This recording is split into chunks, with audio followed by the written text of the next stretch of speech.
My friends, there is a kind of suffering in this world that is honest, and there is another kind that is nothing more than a performance.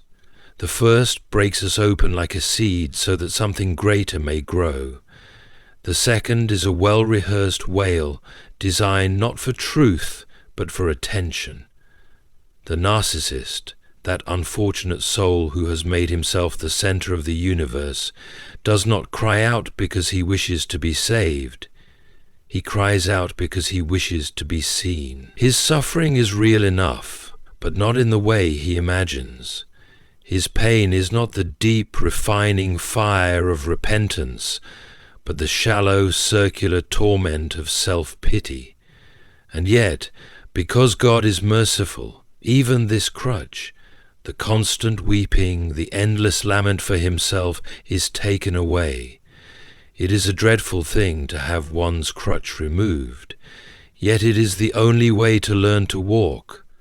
There comes a moment when God, who has tolerated the narcissist's cries, ceases to indulge them. His pleas fall into silence, his carefully woven tragedies are ignored, and he finds himself standing alone. And it is in that awful moment, when no audience remains, when no one rushes in to soothe him, that he is given his one true choice.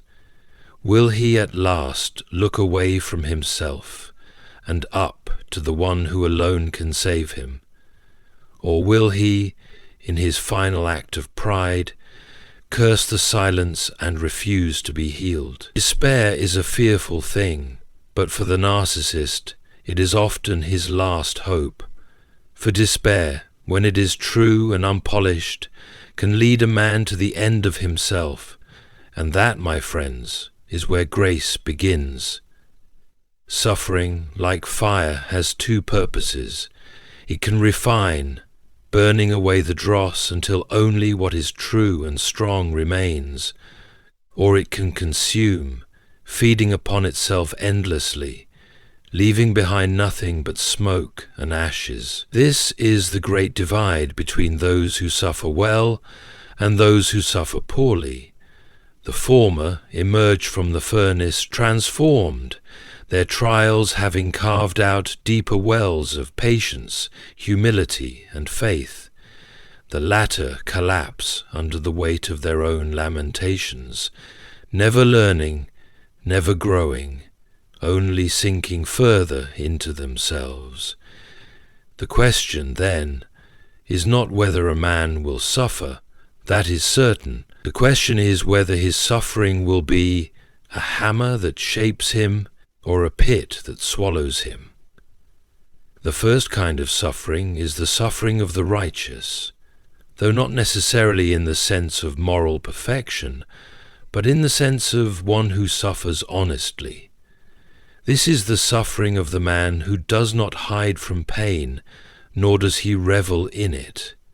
He does not exaggerate his sorrows to make himself appear greater, nor does he belittle them to maintain an illusion of strength. Instead, he faces them as they are, understanding that suffering is not an obstacle to be avoided, but a road to be walked. He knows that in the hands of God, pain is not wasted. He has read the great stories of the saints and the heroes, and understands that not one of them achieved greatness apart from trial. He does not seek out suffering, but neither does he flee from it. When the storms of life come, he braces himself, trusting that even in the howling wind, there is a voice calling him to something greater. The second kind of suffering is the suffering of the self-absorbed, the man whose pain is real, but whose response to it is false. This is the man who, instead of enduring suffering, parades it. He weeps, not because he longs for relief, but because he longs for an audience. His sorrow is performative, his wounds a badge of honor that he eagerly displays, hoping that others will admire his endurance or rush in to soothe him. He clings to his suffering because, in truth, it is all he has. It is his identity, his currency, his means of control. If he were to let go of it, what would be left? And so he nurses his wounds, never allowing them to heal, because to be well would mean losing the attention that his pain has afforded him. He does not desire true comfort, only the appearance of being comforted. But the most tragic aspect of this kind of suffering is that it is self-perpetuating. The man who suffers well learns from his pain and moves forward, stronger and wiser than before. But the man who suffers poorly remains stuck in a cycle of endless lament. He repeats his woes like a mantra, ensuring that they never fade from his mind. He surrounds himself with those who will validate his pain, not those who will challenge him to grow. He begins to see himself not as a participant in his suffering, but as its victim, someone to whom life has been uniquely cruel, and in this self-imposed prison he remains, never realizing that the bars of his cage are made of his own complaints. The difference, then, between these two kinds of suffering is not the nature of the pain itself, but the response to it. The first man endures and is changed for the better. The second man wallows and is changed for the worse. And yet, even for the second man, hope remains. For if he ever tires of his own complaints, if he ever grows weary of hearing himself lament, he may one day stumble upon the truth, that suffering is not meant to be a stage but a school, and in that moment, if he is willing, his suffering long wasted may at last serve its true purpose. There are cries that reach the heavens, and there are cries that fall only upon the ears of men. The first comes from the depths of the soul, an honest plea born out of genuine need. It is the cry of the wounded sinner who, at last, sees his brokenness and longs for healing. Such a cry is not concerned with appearances. It is raw, unpolished, and often silent, spoken not with the lips, but with the heart. The second cry, however, is different. It is loud, theatrical, and carefully measured to evoke a response from those who hear it. This is the cry of the narcissist, not a call for salvation, but a performance for attention. He weeps not because he longs to be made whole, but because he longs to be noticed. His tears are not for God, but for his audience. To understand the narcissist's suffering, we must first understand his world. His life is a carefully crafted illusion in which he is always the central figure. Every joy, every sorrow, every misfortune is but another scene in the drama he constructs around himself. If he is kind, it is so that others may call him kind. If he is generous, it is so that others may praise his generosity. And if he suffers, it is so that others may witness his suffering and marvel at the weight he bears. In this way his suffering is not something to be endured, but something to be displayed. He does not see pain as a means of refinement or correction, but as a tool, an instrument by which he might evoke sympathy, admiration, or validation. His wounds are his ornaments, carefully arranged to ensure that others take notice. Such a man does not truly want healing. Healing, after all, would strip him of the very thing he uses to define himself. If his pain were taken away, what would remain? If his cries were silenced, what role would he play? And so he clings to his suffering, not as a burden to be lifted, but as a treasure to be preserved. He speaks often of his trials, exaggerating where necessary, ensuring that no one forgets the depth of his affliction. If ever a kind hand is extended to help him rise, he resists, for to stand would mean relinquishing the attention that his suffering affords him. And so he remains in his misery, not because he must, but because he chooses to. But the most tragic aspect of the narcissist's suffering is that it is, at its core, hollow. For all his weeping, he does not know true sorrow. For all his lamenting, he does not know true grief. His pain, though real, is a shallow thing, a surface wound that never reaches the heart. He has never known the agony of true repentance, the breaking of the soul that comes when a man sees himself as he truly is. He has never cried out in the stillness of the night, not caring if any ears but God's should hear him. His tears, though frequent, are empty. His cries, though loud, are weightless.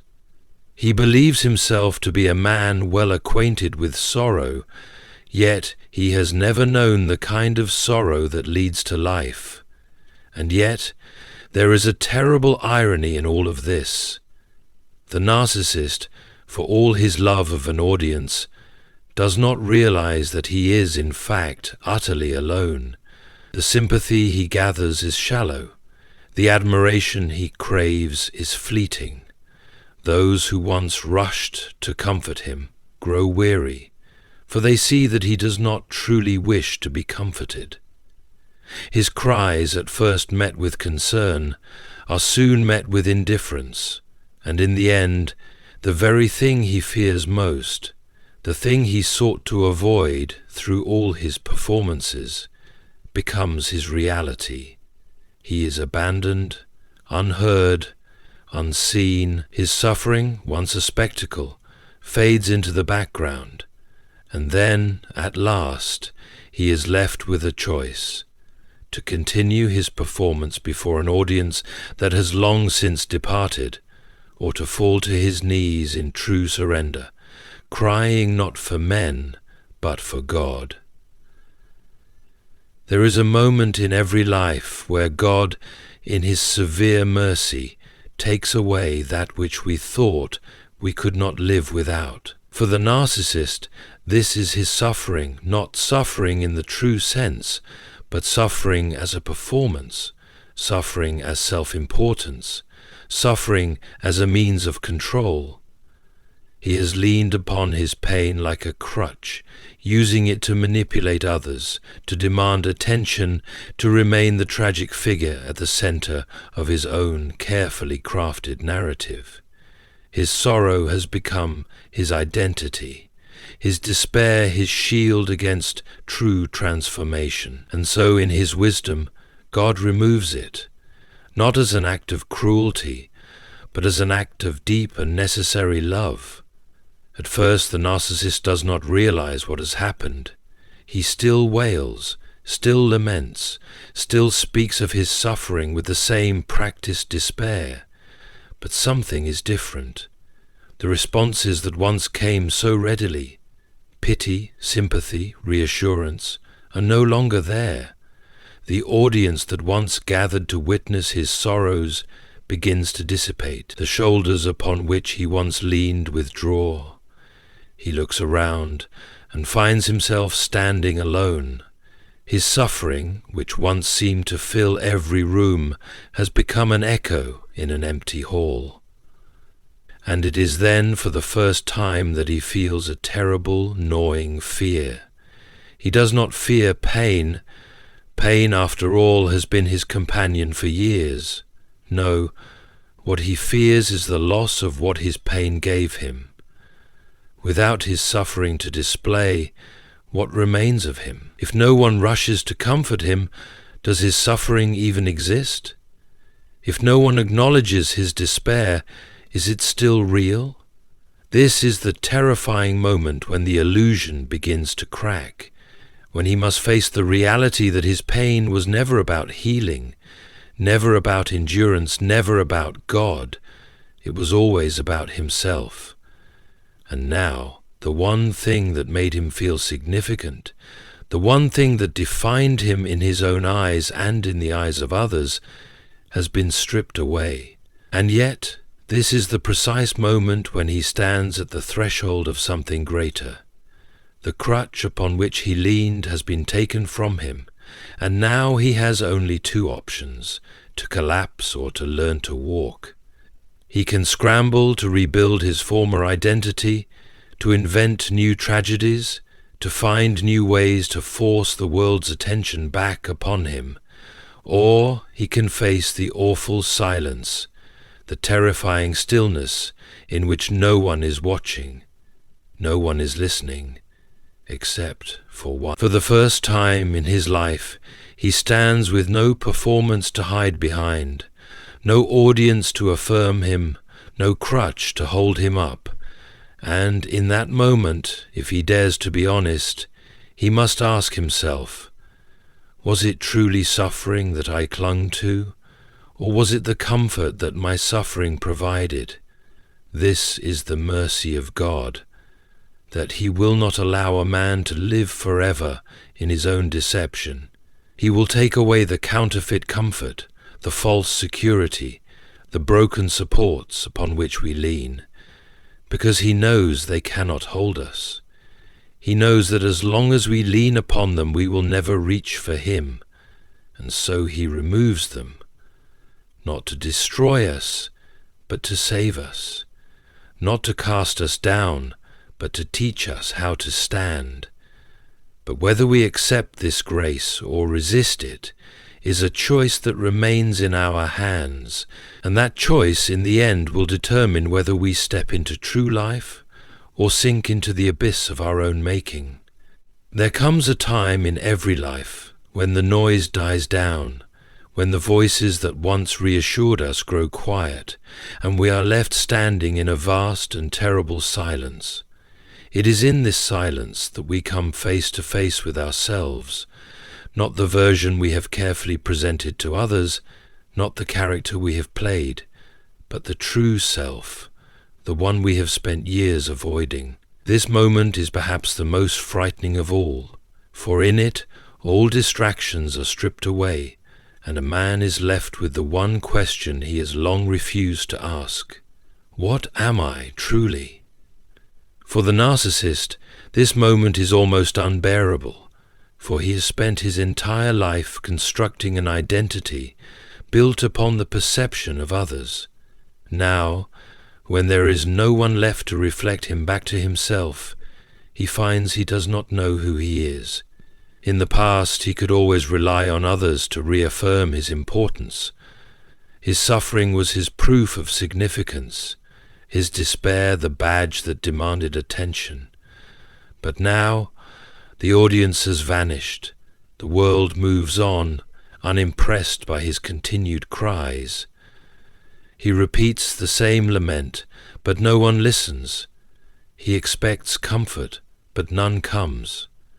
He grows frantic, trying to stir up the old reactions, but nothing he does seems to work. And so, for the first time, he begins to feel the dreadful weight of his own insignificance. It is a weight he had never allowed himself to carry before, and now it presses upon him with a crushing force. If he is not the center of the story, if his pain does not hold the world in rapt attention, then what is left of him? And it is here, at this precise moment, that God extends the most profound mercy. For this is the point at which a man, if he allows himself to be honest, can finally turn away from his illusions and see reality as it is. He can see that his suffering, real though it may have been, was never about holiness, never about transformation. It was about himself. He can see that he was not crying out for salvation, but for validation.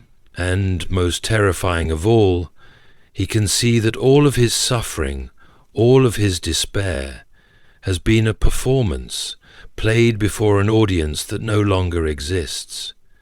This is the shattering of the self, the breaking apart of everything he has built, and for a brief, blinding moment, the truth stands before him in all its terrible clarity. Some, when faced with this moment, will humble themselves. They will allow the truth to do its work, painful though it is, and they will at last turn their gaze away from themselves and toward the only one who can truly heal them. But others, unable to bear the collapse of their illusions, will double down in defiance.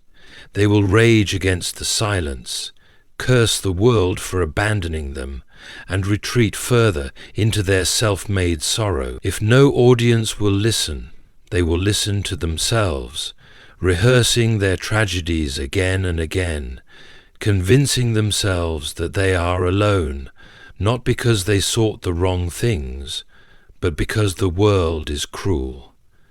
This is the final temptation, to believe that one's suffering is the greatest suffering, that one's pain is the only pain, that one's story is the only one that matters. It is the ultimate act of self-worship. And yet, in this silence, the voice of God still calls. It is not loud, not forceful, but steady. He does not come as the audience the narcissist desires, but as the father he never knew he needed. He does not rush in with flattery or indulgence, but with truth and love, both of which are sharp and cutting. He does not stroke the wounds that have been kept open for attention, but instead he offers real healing. And here in the quiet where no one watches, the narcissist must make his choice. Will he surrender? Will he let go of the identity he has clung to and allow himself to be remade? Or will he turn away, refusing grace in order to cling to his own ruin? This is the moment of choice, the final crossroads, and the weight of eternity hangs upon it. When a man has leaned upon an illusion for too long, its collapse feels like the end of his very existence. The narcissist, having constructed his identity around the responses of others, cannot conceive of life without the constant reinforcement of his importance. When God takes away his crutch, when the world stops playing its part in his carefully curated tragedy, he does not merely feel abandoned, he feels annihilated. His grief is not over the loss of his suffering, but over the loss of what his suffering gave him: significance, attention, control. And yet, if he could see clearly, he would understand that this death, painful as it is the first necessary step toward real life. It is not the end of existence, but the end of an illusion. What is being destroyed is not the man himself, but the false self he has spent years maintaining, the fragile persona that has kept him from seeing his own need for grace. But for many, the pain of this death is too much to bear. The narcissist, who has long defined himself by his suffering, often clings to it with even greater desperation in its absence. He may try to recreate the old dynamics, seeking out new people to play the roles that others have abandoned. He may exaggerate his wounds, invent new grievances, or retreat into bitterness, convincing himself that he has been uniquely wronged. Some will become reclusive, cutting themselves off from others, so they can preserve the story that they were rejected unjustly. Others will grow angry and resentful, lashing out at the world that no longer bends to their need for validation. The death of the false self is inevitable, but whether a man allows it to give birth to something new or clings to its corpse is a choice that remains in his hands. And yet, in the midst of this despair, there is a whisper of hope. For those who dare to let go, who, though terrified, loosen their grip on their illusions, something unexpected happens. In the silence they begin to hear another voice, one they had drowned out for years with their own lamentations. It is not the voice of an enabler, not the voice of an audience, not even the voice of sympathy. It is the voice of truth, calling them not to be pitied, but to be changed. This voice does not indulge self-pity, nor does it validate deception. Instead, it speaks with the quiet authority of a father calling a prodigal home. It is the voice of God, not as the distant idea they once manipulated to serve their purposes, but as the living reality they had refused to face. And in that moment, the man who has spent his life demanding attention is given the greatest gift of all. Not attention, but real love. This love is unlike anything he has ever sought. It does not depend upon performance, nor is it withdrawn when suffering ends. It is not given in response to his lamentations, or withheld when he fails to be sufficiently pitiable. It does not demand that he remain a tragic figure, forever defined by his wounds. Instead, it calls him to something far greater. It calls him to transformation, to a life beyond self-absorption, to a purpose greater than his own sorrow. It is the love that asks him to die, not in the way he has feared, as a forgotten figure fading into obscurity, but in the way that leads to real life. For the first time, he sees that his suffering was never meant to make him the center of attention. It was meant to bring him to the end of himself, so that something truer, something real, could finally be born. But even now, he must make a choice. He stands at the edge of something vast and terrifying. True surrender, true humility, true dependence on God. To step forward means giving up the role he has played for so long, letting go of the identity he has built around his suffering. It means trusting that who he is, apart from his pain, is enough. It means no longer demanding attention, no longer manipulating others with sorrow, no longer using despair as a means of control. It means allowing himself to be remade, not as the tragic figure he once imagined, but as a humble and redeemed soul. And as he stands at this precipice, trembling at the weight of what is being asked of him, one question remains. Will he let the false self die, or will he run back into the darkness he has always known? And so, the moment arrives, the moment in which all masks have been stripped away, all illusions shattered, all performances ended. There are no more spectators, no more willing enablers, no more reassurances to prop up the fragile edifice of the false self. The narcissist stands alone, not as he once imagined himself, noble in suffering, tragic in his burdens, but simply as he is, a soul laid bare before the Almighty. There is no one left to manipulate, no one left to impress, no one left to validate his pain. There is only truth, unflinching, and in this moment he must choose. To turn back now would be easy. He could retreat into the familiar embrace of self-pity, rebuild his defenses, craft a new story of betrayal and injustice. He could convince himself that he was the victim, that the world had failed him, that God himself had been unjust. He could once again take up the crutch of his despair, refusing to walk, preferring instead the comfort of a well-worn misery. But if he does this, he must understand what it will cost him. To choose self over surrender is to reject life itself. To embrace the lie once more is to reject truth, and in rejecting truth he turns his face away from God, and that is a choice more terrifying than any suffering he has ever known. But there is another way, a narrow and difficult path that leads not to ruin but to redemption.